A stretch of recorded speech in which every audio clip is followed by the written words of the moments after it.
Hi மக்களே, நாங்கள் தீபாவளிக்கு ஊருக்கு போனோம். ஜாலியாக எங்கள் குடும்பம் 5 ஃபேமிலி. நாங்கள் 4 பொண்ணு, ஒரு தம்பி. எங்கள் தம்பிக்கு எங்கள் அக்கா மகளை கட்டினோம். என் பொண்ணு தான் வெளியில் கொடுத்தோம். ஆனால் என் பொண்ணு ஃபேமிலியோட 6 பேர் நாங்கள். செம்ம ஜாலியாக நாங்கள் என்ஜாய் பண்ணோம்.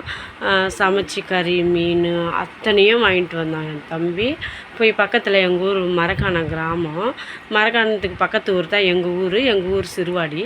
அங்கேருந்து தான் போய் ஃப்ரெஷ்ஷாக மீன் வேணுன்னா வலையிலே போய் அங்கேருந்து வாங்கிட்டு வருவான். அங்கே போய் வாங்கினா வலையிலேருந்து அந்த வலையில் என்ன வருதோ அதை அப்படியே ஏலம் எடுத்து வாங்கிட்டு வந்துடுவான். இதெல்லாம் சமைக்கணும். ஃபஸ்ட்டு என்ன பண்ணோம், இது வந்து பீஃப் குழம்பு. பீஃப் ஒரு சில சென்னையிலேருந்து என் மருமகனுக்கு பிடிக்கும்.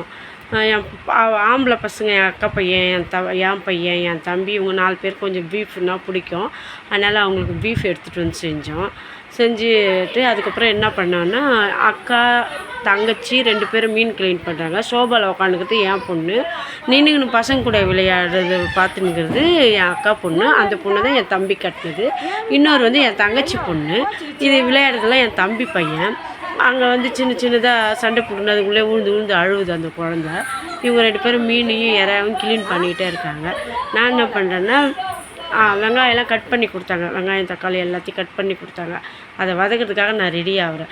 ரெடி ஆனதும் இங்கே வந்து பார்த்தா ஷோபா தலைக்கடலாம் எடுத்து போட்டு என் தம்பி பையன் கூண்டு மாதிரி செஞ்சு விளையாடிட்டு இருக்கான். அது ஒரு சந்தோஷமாக இருந்தது. ஏன்னா எல்லாம் தனித்தனியாக இருப்போம். நாங்கள் இங்கே பக்கத்தில் இருந்தாலும் நாங்கள் ஒன்று பார்த்துக்க மாட்டோம். ஒரு இறா க்ளீன் பண்ணுறாங்களா, மீன் இந்த அண்ணன் கூட ஃபுல்லாக இருக்கிறது மீன் தான். ஒரு வலை மீன் என்னென்ன வந்ததோ அது எல்லாத்தையும் வாங்கிட்டு வந்துட்டான் என் தம்பி. அது அவங்க க்ளீன் பண்ணி கொடுப்பாங்க. நான் என்ன பண்ணுவேன், எல்லாத்தையும் குக் பண்ணுறது நான் தான் குக் பண்ணுவேன். எவ்வளோ பேருக்கு இருந்தாலும் சமைக்கிறது நான். இப்போ இது என்னத்துக்கு வெங்காயம் தக்காளி வதங்குதுன்னா, இறா ஃபஸ்ட்டு பீஃப் செஞ்சு இறக்கிட்டேன்.